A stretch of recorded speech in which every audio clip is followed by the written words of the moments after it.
The Vietnam War was a major 20-year conflict between the Communist North and the Republican South of Vietnam. In keeping with the policy of containment, U.S. President Johnson sent millions of American troops to prevent the spread of communism into the rest of Asia. The ensuing fight cost the lives of over 58,000 Americans. This loss made the war a deeply controversial topic at home and caused a deep rift that damaged American trust and respect that people had for soldiers returning from the war. Once back on American soil, surviving veterans received the backlash from disapproving sentiments the nation's people held of the war, and feelings of distrust and cynicism spread across the nation. Seeing that disregard and the disunity it caused, Vietnam veteran Jan Scruggs decided to create a national memorial for veterans of the war, not the war itself, and founded the Vietnam Veterans Memorial Fund under the mantra, "Separate the war from the warrior." Support for the memorial caught on, and in a few short years, the Vietnam Veterans Memorial was built to forever honor and respect the people who died fighting for their nation.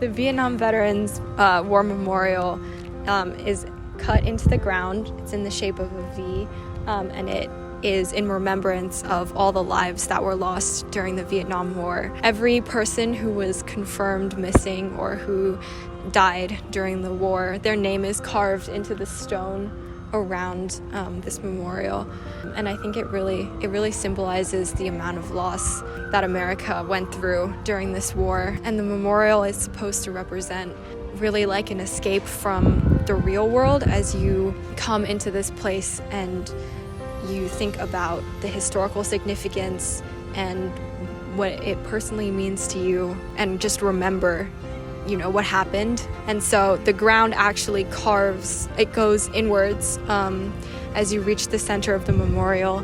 This side is towards the Lincoln Memorial, and the other side points to the Washington Monument. And as you walk through, you really just, become apart from the rest of the world. Brian from Nashville, Tennessee. Aaron from Marriottsville, Maryland. Julie from Nashville, Tennessee. We're from just outside of Houston, Texas. I'm from LA.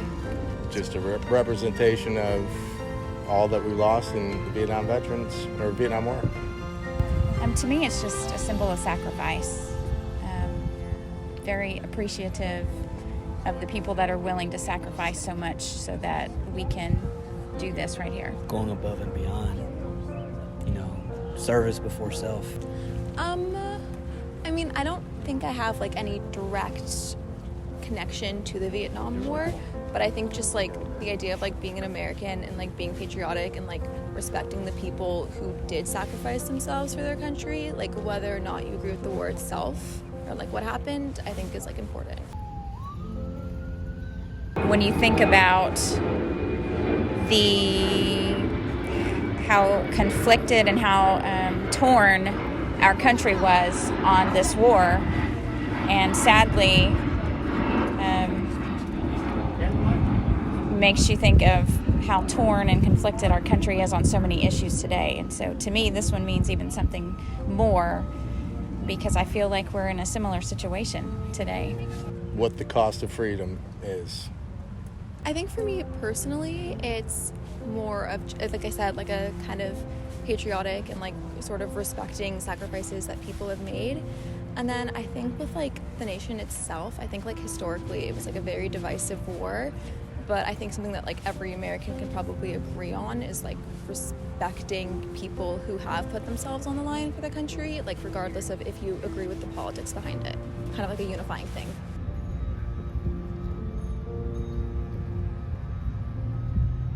I definitely think it's sad, and it's very deep, and the way that you see all these names and you see yourself reflected in it. But like I said, I don't have any direct connection to the Vietnam War, so I think I almost feel slightly removed, even though I feel as a broader thing, it feels important and impactful. Got goosebumps just looking at all the names. It's very overwhelming. It's very emotional because I don't think people realize how many lives were lost. And then when you see it all listed out and you can actually touch the names, and it's very powerful. For me personally, I was just telling her that my dad was trying to enlist at that particular time, and because he had certain medical conditions that he was not allowed to, you know, he could have been a name on his wall. So it's moving. yes. It makes you feel grateful.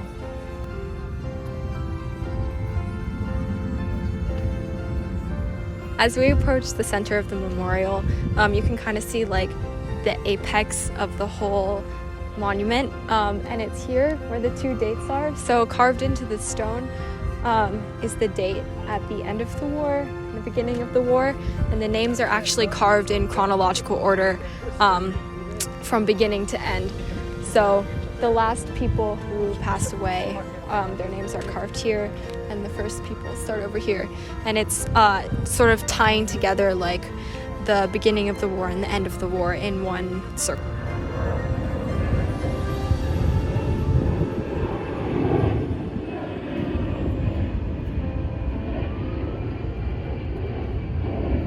I think it is as effective today as it was when made, or even more, because especially today our country is still divided, but in the end we can all relate to our past and our sacrifices made, and remembering our country and what we've fought and what we've won and what we've sacrificed and lost. So this is one of the things that unites us, and I think the list of names that are shown really helps everyone remember these people, maybe even identify with some of them or like relate to some of them. And it's not whether you're on one side or another of anything in this country. We can all relate to this, and we can all remember these people. We can see this appeal to people's emotions in that, as people said already, it provokes lots of sadness, memories of loss, but it also just shows this like huge, overwhelming amount of names that aren't even really visible. They're made very tiny so that they can fit this many, which shows that there's so many. The fact that it's like so professionally made, engraved, it's from the national parks, that just shows how much effort was put into this, how well planned it was, and how important it is to the nation.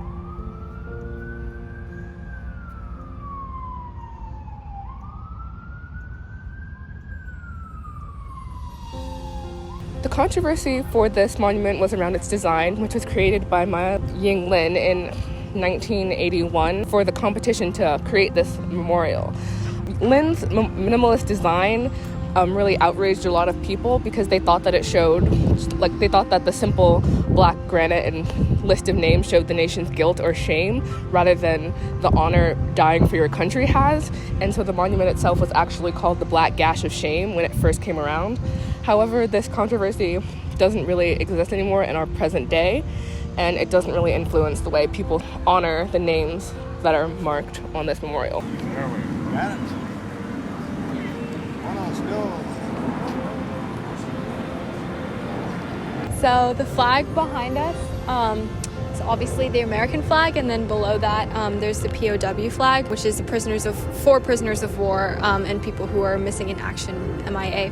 When the monument was originally created, a lot of people thought that it was offensive that there wasn't like a big American flag or like a big patriotic symbol, down in the main part of the monument, but instead it's over here. And that's because Amaia Lin, who designed this monument, she wanted it to be, keep the design very simple, but a lot of people insisted, so that's why there's the flag over here, and it's a little bit apart from the rest of the monument.